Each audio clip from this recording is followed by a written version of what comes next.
नमस्कार दोस्तों, अभिनव भारत एकेडमी में मैं डॉक्टर संतोष कुमार उपाध्याय आपके समक्ष एक बार पुनः उपस्थित हूँ। जैसा कि मैंने आपसे वादा किया है कि ड्यू टू पॉइंट बहुत ही कम समय में संक्षेप में ज़्यादा से ज़्यादा प्रश्नों को आपको हल कराने का प्रयास करूँगा, जिससे परीक्षा के अंतिम समय में आपके लिए बेहद हमारा वीडियो महत्वपूर्ण साबित हो सके। क्योंकि मेरा उद्देश्य यही है कि आपको परीक्षा के हफ्ते 10 दिन पहले सारे कन्फ्यूजन आपके दूर कराना। क्योंकि यदि आप वीडियो को परीक्षा के कुछ समय पहले देखने का यदि आप प्रयास करेंगे तो छोटे छोटे प्रश्नों में जो कन्फ्यूजन होता है परीक्षा हाल में वह आपको ना हो और ड्यू टू पॉइंट हम आगे बढ़ने का कार्य करेंगे। जैसा कि मैंने आपसे वादा किया है कि प्रश्नों की ये जो सीरीज है, जो श्रृंखला है, ये लगातार चलती रहेगी। तो सीधे हम लोग चलते हैं 2003 के नागरिक शास्त्र विषय में पूछे गए प्रश्नों की श्रृंखला को, सीरीज को लेकर के। 2003 के प्रश्नों की जो सीरीज थी उसमें पूछा गया था कि संघात्मक संविधान का प्रमुख लक्षण क्या है। एक स्थान से शासन का न होना, केंद्र सत्ता ही सब कुछ न होना, राज्य व केंद्र की दोहरी सरकारें, एक केंद्रीय शासन। इसका उत्तर हो जाएगा मित्रों कि केंद्र व राज्य की दोहरी सरकारें संघात्मक सरकार का लक्षण है।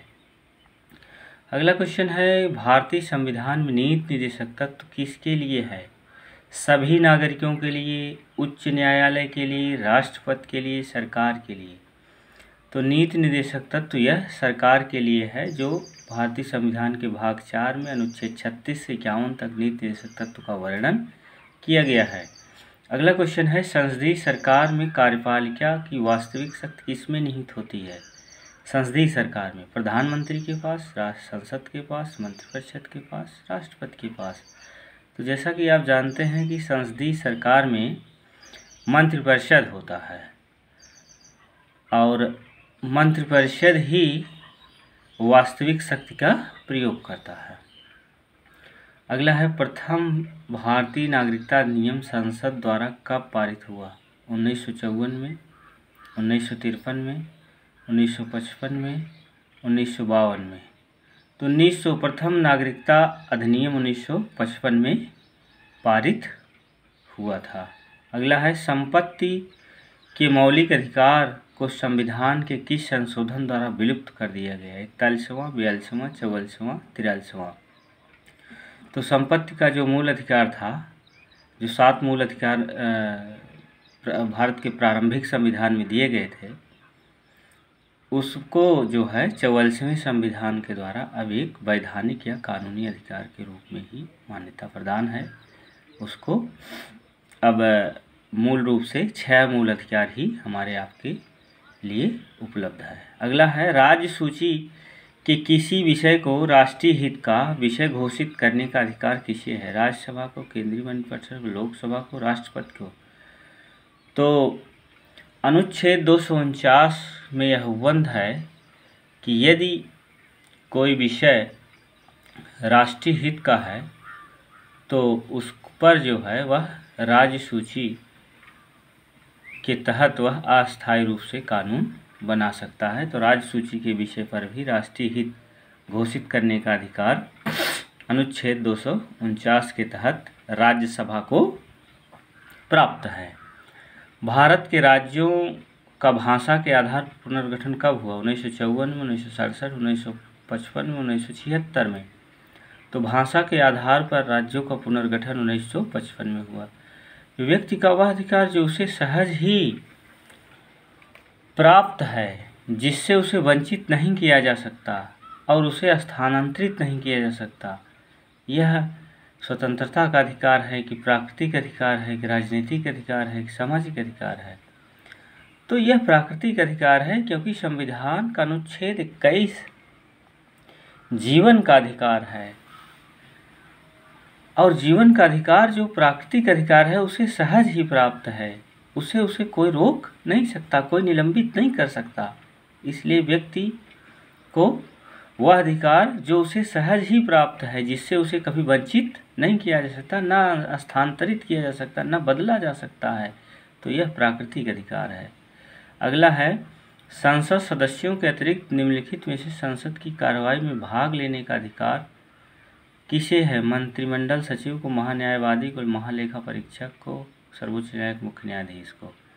तो महान्यायवादी जो होता है वह मंत्रिमंडल का नहीं होता, किंतु उसे किसी भी सदन में या उसकी बैठक में बोलने का अधिकार है। तो इसका उत्तर हो जाएगा मित्रों अटॉर्नी जनरल, महान्यायवादी। ओम्बुड्समैन की अवधारणा निम्न में से किससे संबंधित है? प्रशासनिक अभिकरण से, लोकपाल लोकायुक्त से, लोक सेवा आयोग से, कि CBI से? तो इसका उत्तर है मित्रों ओम्बुड्समैन लोकपाल और लोकायुक्त से की अवधारणा से संबंधित है। अगला क्वेश्चन है, भारतीय राष्ट्रीय आंदोलन में भाग लेने वाले नेता को ब्रिटिश उदारवाद में विश्वास था? बाल गंगाधर तिलक, लाला लाजपत राय, सुभाष चंद्र बोस, गोपाल कृष्ण गोखले। तो भारतीय राष्ट्रीय आंदोलन में भाग लेने वाले नेता जो ब्रिटिश उदारवाद में विश्वास करता था उसका नाम गोपाल कृष्ण गोखले था। अगला क्वेश्चन है, गांधी जी की राष्ट्रीय आंदोलन की सबसे बड़ी देन क्या है? साध्य साधन की पवित्रता, पंचशील, की लोकतंत्री समाजवाद, की मजदूर आंदोलन। तो गांधी जी के राष्ट्रीय आंदोलन की सबसे बड़ी देन जो है वह साध्य साधन की पवित्रता पर वह बल देते हैं, क्योंकि उन्होंने धर्म और नैतिकता, धर्म और राजनीति को एक साथ मिलाकर देखने का प्रयास किया है। और गांधी जी साध्य और साधन दोनों को पवित्र माना है, क्योंकि दोनों में से यदि एक का रास्ता गलत है तो ऐसे राजनीति और ऐसे कार्य को उन्होंने मान्यता नहीं दिया है। अगला है, पंडित जवाहरलाल नेहरू किस सन में होम रूल लीग के सचिव बने? 1918 में, 1916 में, 1912 में, 1921 में। तो पंडित जवाहरलाल नेहरू 1916 में होम रूल लीग के सदस्य बने। किस भारतीय आधुनिक चिंतक को आधुनिक मन का नाम दिया गया? अरविंद घोष, आचार्य नरेंद्र देव, भीमराव अम्बेडकर, रामास्वामी। तो भीमराव अम्बेडकर को आधुनिक मन का नाम दिया गया था। पिछले वीडियो में भी एक क्वेश्चन आया था। यदि राज्य सरकार राजनीति के निर्देशक सिद्धांतों का क्रियान्वयन नहीं करती है तो उसे पालन कराने के लिए कौन बाध्य कर सकता है? भारत का सर्वोच्च न्यायालय, मतदाता, संसद, विपक्ष। इसका उत्तर हो जाएगा मित्रों मतदाता। अगला क्वेश्चन है, इन तत्वों में से कौन सा तत्व मौलिक अधिकार के अंतर्गत आता है और राज्य के नीति निर्देशक तत्वों के अंतर्गत नहीं आता है? इसका उत्तर हो जाएगा समान कार्य के लिए समान वेतन, सरकारी नौकरी में योग्यता के आधार पर समान अवसर, बेकारी जीवन यापन भत्ता। अगला है निःशुल्क प्राथमिक शिक्षा की व्यवस्था। तो इसका उत्तर हो जाएगा मित्रों कि मौलिक अधिकार के अंतर्गत आता है और राज्य के नीति निर्देशक तत्वों के अंतर्गत नहीं आता है। निःशुल्क प्राथमिक शिक्षा की व्यवस्था करना, जो 6 से 14 वर्ष के लिए 93 संशोधन में व्यवस्था की गई है कि निःशुल्क प्राथमिक शिक्षा की व्यवस्था की जाए, जिसको अनुच्छेद 21 के तहत परिभाषित भी किया है, 21 का के तहत। अगला है क्वेश्चन, केंद्रीय वित्त मंत्री ने किस वर्ष को ग्राम सभा वर्ष घोषित किया? 1996, 1997, 1998, 1999। तो 1998 को ग्राम सभा वर्ष घोषित किया गया है। जात प्रथा का तत्व है चेतनाबोध, आधुनिकतावाद, राजनीतिकरण, संप्रदायवाद। तो जात प्रथा का जो तत्व है वह चेतना बोध है। अगला क्वेश्चन है कि भारत में क्षेत्रवाद के उदय का प्रमुख कारण क्या है? पृथकतावाद, अल्पसंख्यकों की स्थिति, पृथक राज्यों की मांग, भाषा के आधार पर राज्यों का पुनर्गठन का निर्माण। तो इसका उत्तर हो जाएगा मित्रों भाषा के आधार पर राज्यों का गठन और निर्माण करना। अगला क्वेश्चन है, लोकपाल और लोकायुक्त पदों की स्थापना संसद ने किस वर्ष के अधिनियम पारित किया है? 1958 में, 1960 में, 1965 में, 1969 में। तो इसका उत्तर हो जाएगा लोकपाल और लोकायुक्त के पदों की स्थापना संसद ने जो किया था वह 1965 में। रूसों की समान इच्छा जनरल विल का तात्पर्य किस भाव से है? जनमत से, अधिकतम लोगों के हित से, वह जो समस्त समुदाय के हित में हो, वह जो राजा के हित में हो। इसका उत्तर है वह जो समस्त समुदाय के हित में हो, इसी को रूसो की सामान्य इच्छा कहा गया। क्योंकि रूसो के अनुसार सामान्य इच्छा का संबंध जनहित से है, व्यक्तिगत हित से कदापि नहीं है। वह सार्वजनिक कल्याण की बात करता है, सार्वजनिक लक्ष्य की बात करता है, सार्वजनिक हित की बात करता है। अगला क्वेश्चन है, राज्य के आवश्यक तत्व क्या हैं?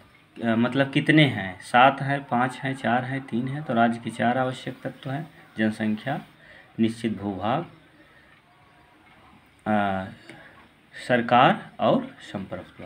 अगला है, रक्त संबंध में समाज और समाज से राज्य की उत्पत्ति हुई है, यह कथन किस विचारक का है? गार्नर का, लास्की का, रूसो का, मैकाइवर का।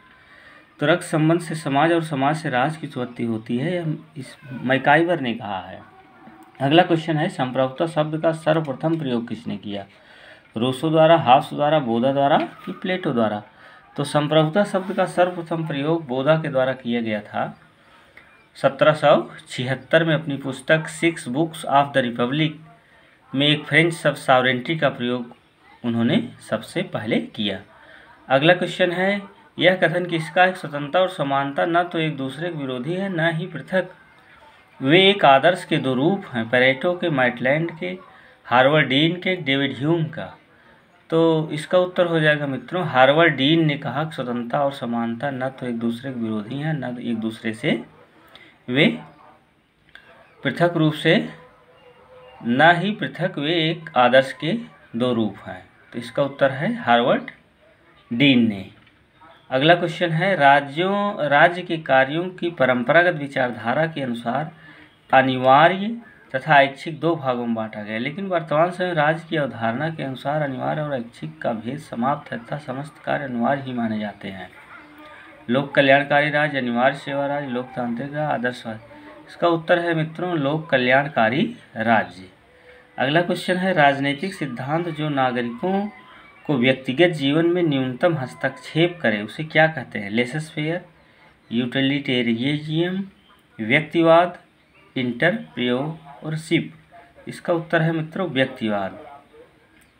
मतलब व्यक्तिगत, नागरिकों को व्यक्तिगत जीवन में न्यूनतम हस्तक्षेप करे उसे क्या कहते हैं? व्यक्तिवाद। क्योंकि व्यक्तिवाद राज्य का आवश्यक दोस्त मानते हैं, जिसे व्यक्ति और स्वतंत्रता राज्य के द्वारा सत्ता परस्पर विरोधी वस्तुएं हैं। अगला क्वेश्चन है, निम्न में से कौन सी विशेषता फांसीवाद में पाई जाती है? प्रजातंत्र का विरोधी है, राज्य को साधन मानता है, समाजवाद का पोषक है, अंतर्राष्ट्रीय शांति का अग्रदूत है। तो निम्न में से कौन सा विशेषता फांसीवाद में पाई जाती है मित्रों? तो यह प्रजातंत्र का क्या है? विरोधी है। ऐसी शासन व्यवस्था जिसमें संपत्ति व उत्पादन के साधन पर शासन का नियंत्रण होगा, व्यक्तिगत संपत्ति समाप्त हो जाएगी और समाज शोषण मुक्त होगा। ऐसी संकल्पना को क्या कहते हैं? फांसीवाद कहेंगे, अराजकतावाद कहेंगे, आदर्शवाद कहेंगे, समाजवाद कहेंगे? तो जाहिर सी बात है ये समाजवादी अवधारणा है कि समाजवाद ऐसी शासन व्यवस्था है जिसमें संपत्ति और उत्पादन के साधन पर शासन का नियंत्रण होगा और व्यक्तिगत संपत्ति समाप्त हो जाएगी, समाज शोषण मुक्त हो जाएगा। ऐसी अवधारणा समाजवादियों की है। अगला क्वेश्चन है, संयुक्त राष्ट्र संघ के कुल कितने मुख्य अंग हैं? 7, 5, 6 कि 8? तो संयुक्त राष्ट्र संघ के जो मुख्य अंग हैं वह 5 हैं। पहला है महासभा, दूसरा है सुरक्षा परिषद, तीसरा है न्यास परिषद, चौथा है सचिवालय, पांचवा है अंतर्राष्ट्रीय न्यायालय। एक बार फिर से सुन लीजिए मित्रों, महासभा नंबर 1, नंबर 2 सुरक्षा परिषद, नंबर 3 न्यास परिषद, नंबर 4 सचिवालय, नंबर 5 अंतर्राष्ट्रीय न्यायालय। लॉक ने कितनी पुस्तकें लिखी हैं? 36, 25, 15, 45। तो लॉक ने जो पुस्तक लिखी है वो लगभग 30 पुस्तकें लिखी है, लेकिन इस ऑप्शन में 30 दिख नहीं रहा है, तो आप समझ लीजिए कि 35 के आसपास उत्तर जो है वो सही होगा। हाब्स की किस पुस्तक में उसे अमर बना दिया? हाब्स की किस पुस्तक ने उसे अमर बना दिया? दी कारपोरेट पॉलिटिको, दी सीवे, दी लेवियाथन, इसमें से कोई नहीं। तो हाब्स की पुस्तक जो लेवियाथन 1651 में प्रकाशित हुई थी, यह बेहद ही पॉपुलर हुई और इस पुस्तक के द्वारा वह अमर हो गया। अगला है जेल सुधार राजनीतिक विचारक ने प्रस्तुत किया था। किस राजनीतिक विचारक ने? प्लेटो ने, अरस्तू ने, बेंथम ने, रूसो ने? तो यह बेंथम का है। बंदी गृहों की दुर्दशाओं को देखकर बेंथम ने उनके लिए आवाज़ उठाई। उसमें एक गोलाकार कारावास के निर्माण का भी सुझाव दिया। अगला है मन द्वारा प्रतिपादित राज्य की उत्पत्ति के दैवी सिद्धांत में राजा को किसके अधीन माना गया? ईश्वर के अधीन, प्रजा के अधीन, नैतिकता के अधीन, धर्म के अधीन? तो मन द्वारा जो प्रतिपादित वो ईश्वर के अधीन माना गया। किस विचारक के लिए धर्म और राजनीति अलग अलग नहीं है? विनोबा भावे, महात्मा गांधी, जयप्रकाश नारायण, डॉक्टर राम मनोहर लोहिया। जैसा कि मैंने आपको बताया था, गांधी जी के द्वारा धर्म और राजनीति, उन्होंने धर्म और राजनीति को अलग नहीं किया और उन्होंने साध्य और साधन दोनों को ही पवित्र होने की बात कही है। और उनका कहना है कि मेरी दृष्टि में धर्म के बिना कोई राजनीति नहीं है। धर्म के बिना राजनीति मौत का जाल है जो आत्मा की हत्या कर देता है। अगला क्वेश्चन है स्वतंत्रता और समानता एक दूसरे के पूरक हैं। इस विचार का समर्थक कौन विद्वान है? प्रोफेसर जोड, डॉक्टर आशीर्वादी लाल, रूसो, मिल? इसका उत्तर है मित्रों रूसो। स्वतंत्रता और समानता एक दूसरे के पूरक हैं का विचार देता है। अगला क्वेश्चन है मौलिक कर्तव्यों को संविधान के किस संशोधन द्वारा सम्मिलित किया गया? 42वां 1978 में, 44वां 1984 में, 48वां 1976 में, 42वां 1976 में? तो 42वां संविधान संशोधन 1976 के द्वारा मौलिक कर्तव्य को संविधान में जोड़ा गया है। 42वां संविधान संशोधन द्वारा। अगला क्वेश्चन है भारत में किस कारण से शासन संघात्मक है?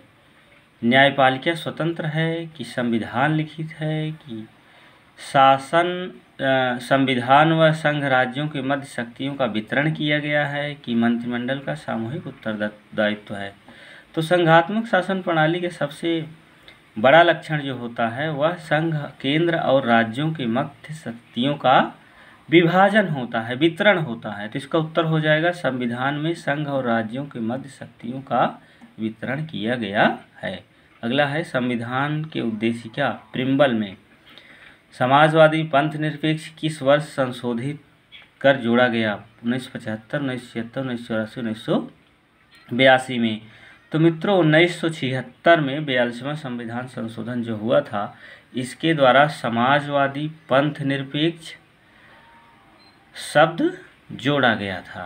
अगला क्वेश्चन है राज्य की कार्यपालिका शक्ति किसमें निहित होती है? मंत्रिमंडल में, विधानमंडल में, मुख्यमंत्री में, राज्यपाल में? तो अनुच्छेद 154 के अनुसार राज्य की कार्यपालिका शक्ति राज्य में निहित होती है, मतलब राज्यपाल में। तो राज्य की कार्यपालिका शक्ति किसमें निहित होती है? 154 के अनुसार तो कार्यपालिका शक्ति राज्य की जो है वह राज्यपाल में निहित होती है। वह वैधानिक रूप से राज्य की कार्यपालिका का प्रधान होता है। संसद की कार्यवाही में शून्यकाल का क्या अर्थ है? वह समय जिसमें संसद द्वारा पूछे गए प्रश्नों के उत्तर दिए जाते हैं। कि प्रश्नकाल के बाद का 1 घंटे का समय जिसमें कोई कार्यसूची नहीं निश्चित रहती है। कि किसी दिवस के निश्चित कार्यसूची की समाप्ति के बाद 1 घंटे का समय। कि भोजन अवकाश का समय। तो इसका उत्तर हो जाएगा प्रश्नकाल के बाद का 1 घंटे का समय जिसमें कोई कार्यसूची नहीं निश्चित रहती है, ऐसे को ही प्रश्नकाल कहते हैं। प्रश्नकाल के बाद का 1 घंटे का समय जिसमें कोई भी प्रश्न बिना कार्यसूची के पूछा जाता है। तो उत्तर इसका हो जाएगा प्रश्नकाल के बाद का 1 घंटे का समय जिसमें कोई कार्यसूची निश्चित नहीं होती है, उसे ही शून्यकाल कहा जाता है। मतलब प्रश्नकाल के बाद का जो आवर होता है, जो घंटा होता है, उसी को ही क्या कहते हैं? शून्यकाल। अगला क्वेश्चन है आज के इस वीडियो का लास्ट क्वेश्चन है मित्रों। संविधान के किस धारा के अंतर्गत अस्पृश्यता धुरी की तरह समाप्त कर उसके प्रचलन का किसी रूप में निषेध कर दिया गया है? 13, 17, 19, 20। तो अस्पृश्यता का अंत अनुच्छेद 17 में भारतीय संविधान में कहा गया है। तो मित्रों आज यहीं तक। अगला वीडियो आपके समक्ष हम पुनः लेकर के आपके समक्ष आने का प्रयास करेंगे। तो बेहद ही कम समय में, लगभग 20 मिनट में, हमने आपको 2003 में पूछे गए नागरिक शास्त्र विषय की श्रृंखला को आपके बीच में प्रस्तुत करने का प्रयास किया है। तब तक के लिए बहुत बहुत धन्यवाद।